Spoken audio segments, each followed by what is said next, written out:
Morning walk पर गई महिला को लुटेरों ने बनाया शिकार, झपट्टा मारकर लूटी चैन। मध्य प्रदेश के ग्वालियर में शहर में एक हैरान कर देने वाला मामला सामने आया है। यहां एक बदमाश मॉर्निंग वॉक पर गई एक महिला का पर झपट्टा मारकर चैन लूटकर भाग गया। घटना ग्वालियर के पड़ाव थाना क्षेत्र में आने वाले फूलबाग की है। घटना के बाद महिला ने शोर मचाया, लेकिन तब तक बदमाश भाग चुका था। मॉर्निंग वॉक के बाद महिला वापस घर जा रही थी, तब फूलबाग क्षेत्र में महिला के पास एक युवक आया और गले पर झपट्टा मारकर चैन लूट कर ले गया। अचानक हुई घटना से महिला घबरा गई थी, जिसके बाद महिला ने तत्काल शोर मचाया, लेकिन उससे पहले ही बदमाश टीडी मॉल की तरफ भाग गया था। मौके पर पहुंची पुलिस जांच पड़ताल शुरू कर दी है और आसपास लगे सीसीटीवी फुटेज भी चेक कर रही है। पड़ाव थाने में एक वृद्ध महिला है, इमरती शर्मा, 75 वर्ष की उम्र है। सुबह मॉर्निंग वॉक पे निकली थी वो, और मॉर्निंग वॉक फूलबाग के पास में एक युवक जो है लेटा हुआ था, और उसने अकेले में मौका पाकर पीछे से झपट्टा मारकर उनकी सोने की चेन झपट के ले गया। उनकी रिपोर्ट पर से अपराध पंजीबद्ध किया गया है BNS एक्ट का, और पड़ाव पुलिस द्वारा तत्काल घटनास्थल पर निरीक्षण किया गया और CCTV फुटेज व टेक्निकल साक्ष्य के आधार पर आरोपी की शिनाख्त कर जल्दी से जल्दी आरोपी गिरफ्तार किया जाएगा, और जो वृद्ध महिला की सोने की चेन है बरामद कर फरियादी को सुपुर्द की जाएगी। आज़ादी के 75 साल बाद भी अपनी मूलभूत जरूरतों के लिए तरस रहा है ग्वालियर। आज़ादी के 75 साल बाद भी अपनी मूलभूत जरूरतों के लिए तरस रहा है ग्वालियर जिले का एक गांव। बिजली पानी स्कूल भी नहीं। भारत को आज़ाद हुए 75 वर्ष हो चुके हैं, लेकिन आज़ादी के बाद से अभी तक मध्य प्रदेश के ग्वालियर जिले का एक गाँव ऐसा है जो आज भी बिजली, सड़क, पानी, विद्यालय, आंगनबाड़ी यहाँ पर कुछ भी नहीं है। यहाँ तक कि यहाँ पर जो बाहर से अपनी ससुराल आई बहुएं भी अब गांव को छोड़कर मायके जाने पर मजबूर हो गई और इस गांव में अब बहुएं रहने से इनकार कर रही हैं। दरअसल हम बात कर रहे हैं मध्य प्रदेश के ग्वालियर जिले की नगर परिषद बिलौआ से लगभग 3 किलोमीटर दूर वार्ड नंबर 10 स्थित सिद्धपुर गांव की। यह गांव पिछले करीब 90 वर्ष से पहले बसा था। 90 वर्ष पुराने इस गांव में 3 दर्जन से अधिक परिवार निवास करते हैं। इस गांव में 90 वर्ष में भी सरकार के द्वारा दी जाने वाली मूलभूत सुविधाओं से इस गांव को वंचित किया गया है। यहां ग्रामीण 7 से 10 दिन में एक दिन स्नान करते हैं। ग्रामीण हर तरह से वार्ड पार्षद से लेकर सांसद, विधायक और मंत्रियों तक गुहार लगा चुके हैं, लेकिन किसी ने भी इस गांव की ओर आज़ादी के बाद ध्यान नहीं दिया है।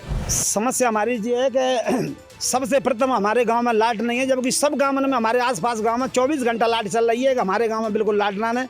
हम संसद जी तो मिले आए, ऊरिया मंत्री के पास आए, मिट्टी देवी के पास आए, सुरेश राजे के पास आए, हमारा नगर पंचायत का अध्यक्ष है चौरसिया, सुनील चौरसिया जी, उनके पास भी उनको जानकारी है कि यहाँ लाइट ना है, पर सुनती ना को। मैंने भारत सिंह जी से मैंने माता जी का प्रोग्राम चल रहा था वहाँ दंगियापुरा में, तब मैंने कहा नेताजी आपके अलावा हमारा इस दुनिया में कोई है ही नहीं, आप हमारी सुने। तो बिना की 2 दिन के बाद मैं आऊँ, मेरे बंगला पे आऊँ, बिना AC के लिए लेटर लिखवाया, दिया नहीं दिया वो जाने। आज तक कोई सुनवाई ना है। अभी सुरेश राजे के पास गए, मिट्टी देवी के पास गए, कोई सुनते ही ना है। कुल मिला के बात ये है, जिंदगी अधिकारी जिनकी लाइट एक रात को बंद करी जाए। हम 40 साल 60 साल से जी रहे हैं, जिनकी एक रात को बंद करी जाए, जिन्हें नमक आटे को पता चल जाएगा कि लाइट क्या चीज़ होती है। चीनी और नमक का सेवन हो सकता है जानलेवा। इन दोनों के सभी ब्रांडों में मिला माइक्रो प्लास्टिक। एक्शन में NGT राष्ट्रीय हरित अधिकरण ने देश में नमक और चीनी के सभी ब्रांड में माइक्रोप्लास्टिक की मौजूदगी के मामले में भारतीय चिकित्सा अनुसंधान परिषद, भारतीय खाद्य सुरक्षा और मानक प्राधिकरण और अन्य से जवाब तलब किया है। NGT एक ऐसे मामले की सुनवाई कर रहा है जिसमें उसने फाइबर, छर्रे, फिल्म और टुकड़ों सहित विभिन्न रूपों में मौजूद माइक्रोप्लास्टिक के बारे में एक न्यूज़ एजेंसी की रिपोर्ट पर स्वतः ज्ञान लिया था। आयोडीन युक्त नमक में माइक्रोप्लास्टिक का उच्चतम स्तर बहुरंगी पतली रेशों और फिल्मों के रूप में पाया जाता है। चीनी में नमूनों में माइक्रोप्लास्टिक की सांद्रता 11.85 से लेकर 68.25 टुकड़े प्रति किलोग्राम तक थी। सबसे अधिक सांद्रता गैर कार्बनिक चीनी में पाई गई। विशेषज्ञ सदस्य A सेंथिलवेल की पीठ ने कहा, समाचार में यह भी उजागर हुआ है कि माइक्रोप्लास्टिक की मौजूदगी मानव स्वास्थ्य पर प्रतिकूल और दीर्घकालिक स्वास्थ्य प्रभाव डाल सकती है। लेख में दावा किया गया है कि औसत भारतीय प्रतिदिन 10 ग्राम नमक और लगभग 10 चम्मच चीनी खाता है, जो विश्व स्वास्थ्य संगठन की अनुशंसित सीमाओं से बहुत अधिक है। NGT ने FASII के CEO, ICMR और भारतीय चिकित्सा अनुसंधान संस्थान के सचिव और केंद्रीय प्रदूषण नियंत्रण बोर्ड के सदस्य सचिव को पक्षकार बनाया है। लोकसभा चुनाव में ऐसे जीते बीजेपी। संसद के सामने भाजपा कार्यकर्ता बोला, मैंने 15 वोट फर्जी तरीके से डाले।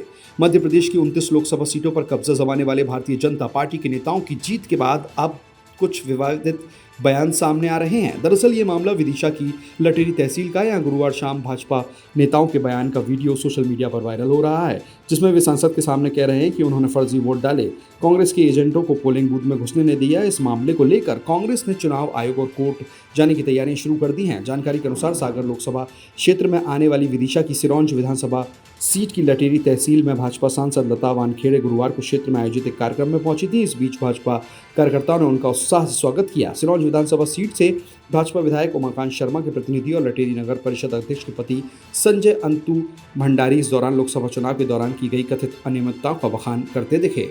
यह वीडियो वायरल होने के बाद कांग्रेस ने इसे निष्पक्ष चुनाव का खुला उल्लंघन करार दिया है। कांग्रेस ने प्रवक्ता ने कहा कि भाजपा नेता स्वयं फर्जी मतदान करने की बात स्वीकार कर रहे हैं। कांग्रेस इस मामले को चुनाव आयोग और न्यायालय में ले जाएगी, साथ ही थाने में शिकायत दर्ज की जाएगी।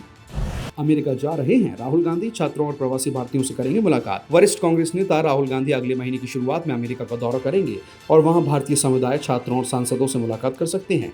लोकसभा में विपक्ष के नेता के तौर पर यह उनकी पहली विदेश यात्रा होगी। राहुल का अमेरिकी दौरा ऐसे समय पर हो रहा है जब वहां राष्ट्रपति चुनाव के लिए प्रचार जोरों पर है। इंडियन ओवरसीज कांग्रेस के अध्यक्ष सैम पित्रोदा ने उनकी यात्रा की तारीखों की जानकारी शेयर की है। राहुल गांधी 8 सितंबर को डलास, टेक्सास और 9 और 10 सितंबर को वाशिंगटन डीसी का दौरा करेंगे। एक हफ्ते की इस यात्रा के दौरान वह भारतीय प्रवासी समुदाय को संबोधित करेंगे, साथ ही 2 प्रमुख विश्वविद्यालयों के छात्रों के साथ संवाद करेंगे। सूत्रों ने दावा किया है कि राहुल गांधी 7 सितंबर को भारत से रवाना होंगे। राहुल गांधी पिछले साल जून में अमेरिका की यात्रा पर गए थे। उन्होंने भारतीय समुदाय से बातचीत भी की थी। एक प्रेस कॉन्फ्रेंस को भी उन्होंने संबोधित किया था। देश दुनिया की सभी खबरें देखने के लिए जुड़े रहिए आचरण न्यूज से। आचरण न्यूज, हर कदम आपके साथ।